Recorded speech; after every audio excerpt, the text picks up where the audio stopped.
2-4 दिवस आता हे लागतील की नावं रुळायला आणि मुख्यमंत्री आता देवेंद्र फडणवीस, कारण उपमुख्यमंत्री देवेंद्र फडणवीस म्हणताना असं थोडं वेगळं वाटायचं. तर हे सगळंच अंगवळणी पडण्यासाठी थोडा काळ जाईल. मला वाटतं राजकीय नेत्यांना सुद्धा तो वेळ लागेल. 100% आणि एकच मी फक्त हे करतो की हा जो आता आत्मविश्वास मिळालेला आहे भारतीय जनता पक्षाला, तो जर त्यांनी टिकवला तरच पुढच्या ज्या निवडणुका आहेत स्थानिक स्वराज्य संस्थांच्या, कारण की त्या फार महत्त्वाच्या आहेत आणि तिथे जर त्यांनी कुठेतरी आणि तो कसा टिकून राहील हे सुद्धा एक मोठं आव्हान किंवा ते होणार की अजितदादांवर याची उत्सुकता ताणली गेली होती, सगळ्यांनीच फिल्डिंग लावली होती.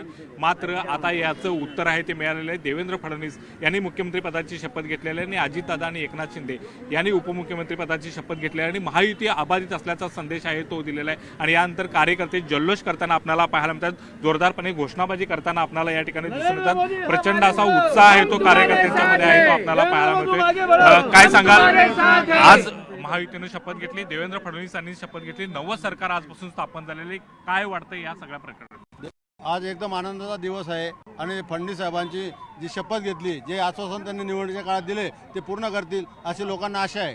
आणि एकमेव फडणवीस साहेब असा चेहरा आहे तर बुवा नॉन करप्टेड आणि सगळ्या जनतेला चालणारा एकमेव देवेंद्र फडणवीस असा चेहरा आहे.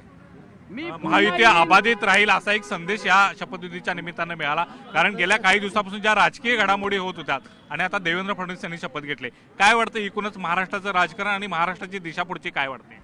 आजचा दिवस हा आनंदाचा आहे आणि फडणवीस साहेब हे परत येणार अशी त्यांची प्रतिज्ञा होती. त्यांचे आज 8 दिवसापासून जे घडामोडी होत होत्या त्याच्यात असं वाटलं होतं की काहीतरी दुसरं घडेल, परंतु एक सक्षम नेता महाराष्ट्रापुढे आलेला आहे आणि ते म्हणजे देवेंद्र भाऊ फडणवीस उर्फ देवाभाऊ. पण त्यांच्याकडून एक अपेक्षा आहे की महाराष्ट्रातील तमाम मुस्लिम समाजातील लोकांनीही भारतीय जनता पार्टीला भरभरून मतं दिली आहेत, तर त्यांची पुढची पॉलिसी ही त्यांनी सबका साथ सबका विकास ही ठेवली पाहिजे आणि सर्व धर्म समभावाची एक नीती अवलंबली पाहिजे असं एक म्हणणं आहे आमचं. काय आजच्या या शपथविधीनंतर कार्यकर्त्यांच्या मध्ये उत्साहाचं वातावरण दिसतंय, काय प्रतिक्रिया? भारतीय जनता पक्ष महायुतीचे जे सरकार आलं हे आज राज्यासाठी एक आदर्श आणि देशासाठी एक आदर्श उदाहरण आहे की देशातील नरेंद्र मोदी आणि राज्यात नरेंद्र आणि मोदी आणि देवेंद्र यांचे जे सरकार आलंय हे संपूर्ण देशाला एक आदर्श सरकार ठरेल आणि युवक लाडक्या बहिणी यांना देखील एक आनंद निर्माण झालेला आहे. आणि देशात एवढा कुठलाही भारतीय जनता पक्ष एवढे सीटा आलेल्या नसताना एवढी सीट आणि विरोधकांना चपराक दिलेली, हे सर्व मतदार त्यामुळे आज खूप आनंदित आहेत आणि राज्यासाठी एक दिवाळी साजरी होत आहे. अनेक राजकीय राजवटी तुम्ही बघितलं आहे, तुमचं वय सुद्धा जास्त आहे, काय वाटतंय एकूणच? आतापर्यंतच्या सर्वात उत्कृष्ट मुख्यमंत्री म्हणून देवेंद्र भाऊंनी अगोदर पण काम केलेलं आहे आणि याच्यापुढे बी ते उत्कृष्ट मुख्यमंत्री म्हणून काम करतील. आणि त्यांनी आता जे सर्व आश्वासन निवडणुकीच्या निमित्ताने जे दिलेले आहेत, शेतकऱ्यांचं कर्जमाफी असो, लाडक्या बहिणींना 1521 रुपये असो, सर्व पूर्तता ते पूर्ण करणार आहेत. शेतकऱ्यांना वीज माफीची घोषणा केलेली आहे आणि सर्व समाजाला सर्व घटकांना सोबत घेऊन चालण्याचा ते प्रयत्न करणार आहेत, असे आमचे देवाभाऊ आहेत. नक्कीच देवाभाऊ तसे आहेत. मात्र एकनाथ शिंदे यांनी सुद्धा एक पाऊल मागे घेत आहे, ते महायुती अबाधित राहण्यासाठी प्रयत्न केले, काय वाटते?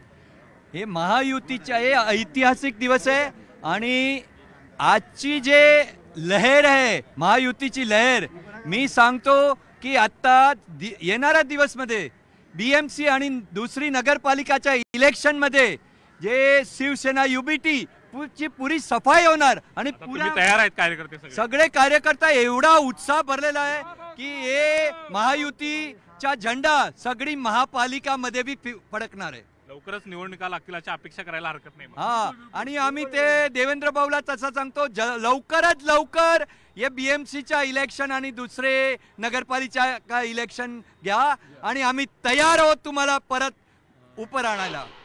नक्कीच राजकीय वातावरण महाराष्ट्रातलं चेंज झालंय वाटते काय निमित्ताने? मैं मुद्दारू फिर से लौट आऊंगा, मी पुन्हा येईन म्हणत देवाभाऊंनी परत एकदा एंट्री घेतली. देवाभाऊंच्या या राज्यात पुन्हा एक चांगलं वातावरण या महाराष्ट्रात निर्माण होईल आणि बीजेपी पूर्ण ताकदीने कार्यकर्त्यांमध्ये कमालीचा उत्साह दिसतोय. भाजपचे कार्यकर्ते खास करून महायुतीचे जबाबदाऱ्यांचं वाटप होणं अजूनही मात्र बाकी आहे, कारण खाते वाटप व्हायचंय, मंत्रिमंडळाची निश्चिती व्हायची आहे. त्यामुळे अर्थातच मोठी आव्हानं या तिघांसमोर आगामी काळात निश्चितपणे असतील. आपण चर्चा करत होतो या तिघांच्या कॉर्डिनेशनबद्दल, या तिघांवरती असलेल्या जबाबदाऱ्यांबद्दल आणि आव्हानांबद्दल. तर आता शपथविधी सोहळा तर बेसिकली पार पडलेला आहे. कॅबिनेटची बैठक कदाचित थोड्याच वेळामध्ये होणार आहे. पण तो अनइझीनेस जो तुम्ही म्हणालात मगाशी, की तो एक थोडासा जाणवला. तो कालच्या पत्रकार परिषदेतही जाणवला आणि या शपथविधीमध्येही जाणवला. असं म्हटलं जायचं की हे तिघेजण बेस्ट ऑफ बेस्ट फ्रेंड्स आहेत, म्हणजे यांचं कॉर्डिनेशन बेस्ट आहे. त्या कॉर्डिनेशनबद्दल आपण बोलूया, पण त्याआधी आपण जातोय उदय जाधव आपले प्रतिनिधी आहेत मंत्रालयासमोरून. उदय सध्या आपल्यासोबत आहेत. उदय, कोणत्याही क्षणी हे तिघही नेते, मुख्यमंत्री आणि 2 उपमुख्यमंत्री मंत्रालयात येतील. कसा असेल त्यापुढचा कार्यक्रम?